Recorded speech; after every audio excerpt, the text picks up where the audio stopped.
Welcome to Shanthi சண்டல் vlogs. 10 நிமிஷம் போதுங்க இந்த லட்டு செய்ய. ரவை இல்லாமல் ஜீனி இல்லாமல் ரொம்ப ரொம்ப சாஃப்டாக டேஸ்டாக அட்சய திருதியை அன்னைக்கு செய்யக்கூடிய ஒரு நெய்வேத்திய ரெசிபி தாங்க இன்னைக்கு நம்ம பார்க்க போகிறோம்.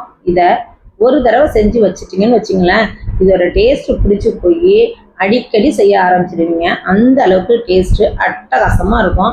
அவ்வளோ ஒரு சூப்பரான இந்த அருமையான லட்டுவை எப்படி செய்யலாம் அப்படிங்கிறது பார்க்கலாம். அதுக்கு முன்னாடி நீங்கள் நம்ம சேனலை புதுசாக பார்க்குறீங்க அப்படின்னா சப்ஸ்கிரைப் பண்ணிட்டு பாருங்கள். உங்கள் ஃப்ரெண்ட்ஸ் அண்ட் ரிலேட்டிவ்ஸ்க்கு நிறைய ஷேர் பண்ணுங்கள். அக்ஷய திருதியை அன்னைக்கு இந்த லட்டு செய்து மகாலட்சுமி தாயாருக்கு நெய்வேத்தியமாக செஞ்சு வழிபட்டீங்க அப்படின்னா அந்த தாயோட அருள் உங்கள் எல்லாருக்குமே கண்டிப்பாக கிடைக்கும். வாங்க இந்த லட்டு எப்படி பண்ணலாம் அப்படிங்கிறது பார்க்கலாம்.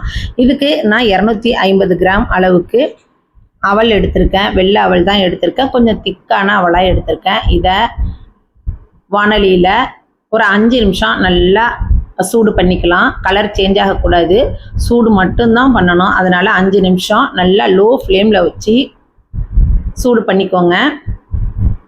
250 கிராம் அவளுக்கு நான் 200 கிராம் கல்கண்டு எடுத்திருக்கேன். இது ஜீனியில் செய்ய போகிறது கிடையாதுங்க, கல்கண்டில் தான் நம்ம இந்த லட்டுவை செய்ய போகிறோம்.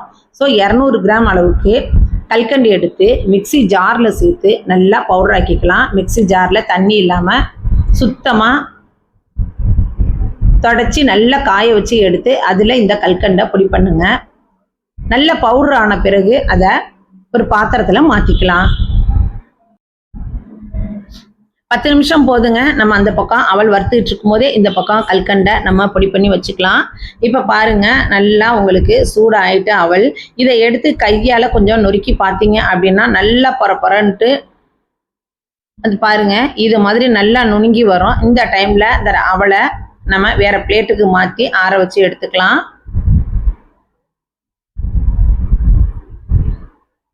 பாருங்க, இது மாதிரி ஒரு பிளேட்ல கொட்டி ஆற வச்சுக்கலாம்.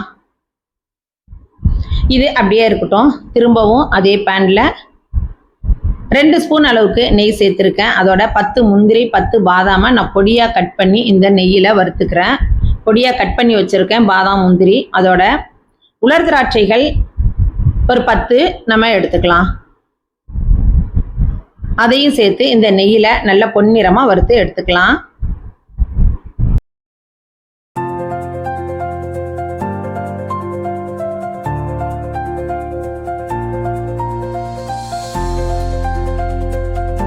இப்போ பார்த்தீங்கன்னா முந்திரி திராட்சை பாதாம்லாம் நல்லா செவந்து நல்ல கோல்டன் ப்ரௌன் கலருக்கு வந்துடுச்சு. இப்போ இதை ஒரு பிளேட்டுக்கு மாற்றிக்கலாம்.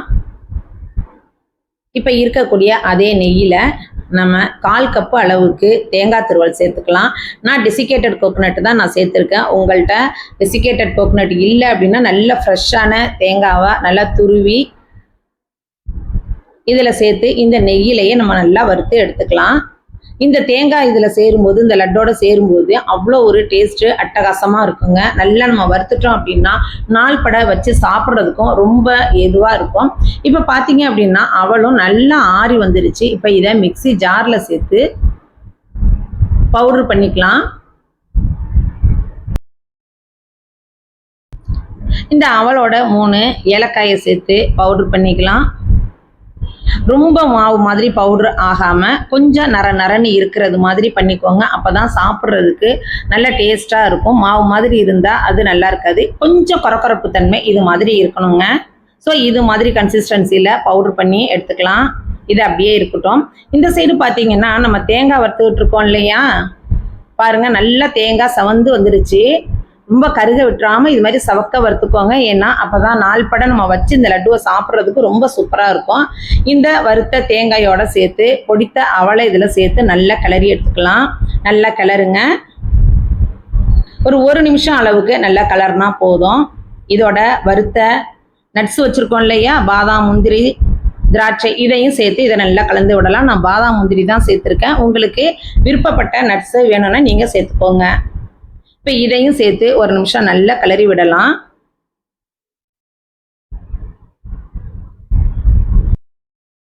ஸ்டவ்வை நல்லா லோ ஃப்ளேம்லேயே வச்சு கிளறி விடுங்க. 1 நிமிஷம் கிளறின பிறகு ஸ்டவ்வை ஆஃப் பண்ணிடலாம். ஆஃப் பண்ண பிறகு நம்ம ஏற்கனவே பிடிச்சி வச்ச கல்கண்டு பவுடரை இதில் சேர்த்து நல்லா கிளறி விடலாம். இதில் ஒரு ரொம்ப சூப்பரான ட்ரிக்ஸ் ஒன்று இருக்குங்க. அந்த ட்ரிக் என்ன நான் ஃபாலோ பண்ணுறேன் அப்படிங்கிறத பாருங்கள். நம்ம வந்து இதில் வந்து பால் சேர்க்க போகிறது கிடையாது, ஃபுல்லாக நெய்யில் தான் செய்ய போகிறோம். ஆனாலுமே அதிகமான நெய் சேர்க்காம தான் வெறும் 3 ஸ்பூன் நெய்யிலேயே இந்த லட்டை பிடிச்சி எடுக்க போகிறோம். நம்ம வாங்க அது எப்படி அந்த மாதிரியான ட்ரிக்கை ஃபாலோ பண்ணி நான் செய்கிறேன் அப்படிங்கிறத உங்கள்கிட்ட சொல்கிறேன்.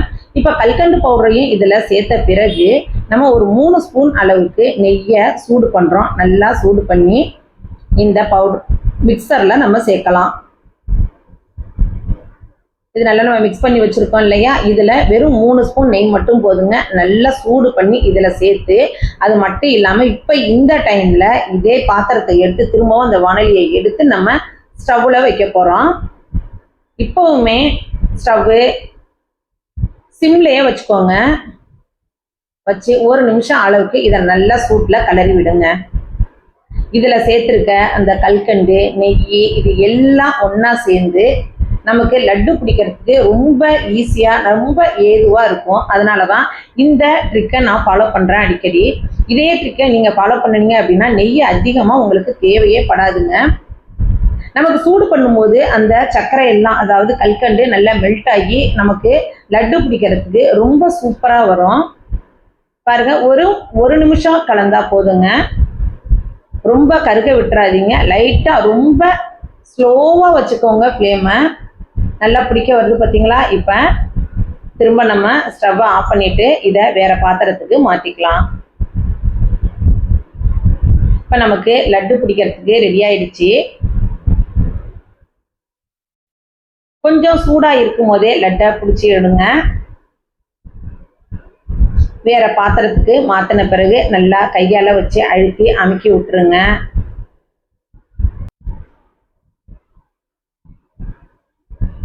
ஏன் இப்படி அமுக்கி வைக்கிறோம் அப்படின்னா சூடு ஆறாமல் அப்படியே இருக்குங்க நமக்கு. அதனால தான் இதை வச்சு இப்படியே அழுத்தி விட்டுருங்க. அழுத்தி விட்ட பிறகு கொஞ்சம் கொஞ்சமாக எடுத்து தேவையான சைஸில் நீங்கள் லட்டு பிடிச்சிக்கலாம். நான் ரொம்ப பெருசும் இல்லாமல் ரொம்ப சின்னதும் இல்லாமல் மீடியம் சைஸில் தான் பிடிச்சி எடுத்துக்கிறேன். சூடாக தான் இருக்கும், கொஞ்சம் பார்த்து பிடிச்சிக்கோங்க. எனக்கே ரொம்ப சூடாக இருந்துச்சு, அதனால தான் வச்சு எடுக்கிறேன். இந்த அளவுக்கு எனக்கு 15 லட்டு கிடச்சிது. அவ்வளோ ஒரு சாஃப்ட் அண்ட் ஸ்மூத்தாக அப்படியே வாயில் வச்சோடனே கரைஞ்சி போகிறது மாதிரியான சூப்பரான இந்த அவல் லட்டுவை ஈஸியாக 10 நிமிஷத்தில் செஞ்சிடலாங்க. இதில் நம்ம சாமிக்கு வச்சு நைவேத்தியம் பண்ணக்கூடிய கல்கண்டு சேர்த்துருக்கோம், பாதாம், முந்திரி, திராட்சை இது எல்லாம் சேர்த்துருக்கோம், அவல் சேர்த்துருக்கோம். அவல் சேர்த்து செஞ்சாலே கண்டிப்பாக அது நைவேத்தியம் பண்ணக்கூடியதாக தான் இருக்கும். ஏன்னா எப்பொழுதுமே நம்ம சாமிக்கு அவல் சக்கரை வச்சு தான் படைப்போம் இல்லையா. அதனால் அவல் லட்டுவை கண்டிப்பாக இது மாதிரி செஞ்சு அக்ஷய திருதி அன்னைக்கு மகாலட்சுமிக்கு வச்சு வழிபடுங்க. பாருங்க எவ்வளோ சூப்பராக இருக்குது பாருங்க. இது வந்து நமக்கு வந்து 10 நிமிஷத்தில் ரெடியானது தான். 10 சாப்பிட்டாலும் பத்தாதுங்க, அந்த அளவுக்கு டேஸ்ட்டு அட்டகாசமாக இருக்கும். அவலில் செஞ்சது அப்படின்னு சொன்னால் யாருமே நம்ப மாட்டாங்க. அவ்வளோ ஒரு ரிச்சாகவும் இருக்கும்.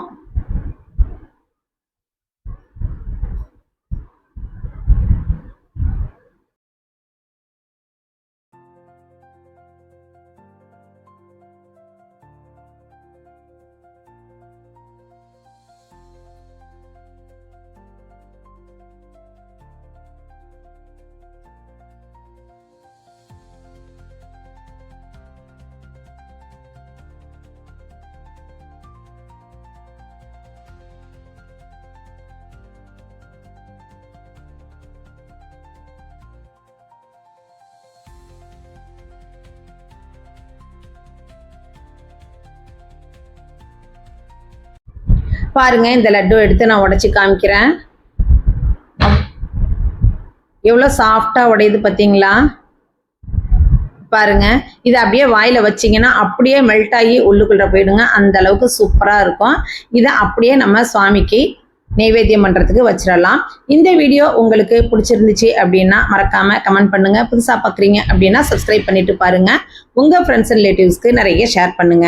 இதே மாதிரி இன்ட்ரெஸ்டிங்கான இன்னொரு வீடியோவில் உங்களை நான் மீட் பண்ணுறேன். பாய்.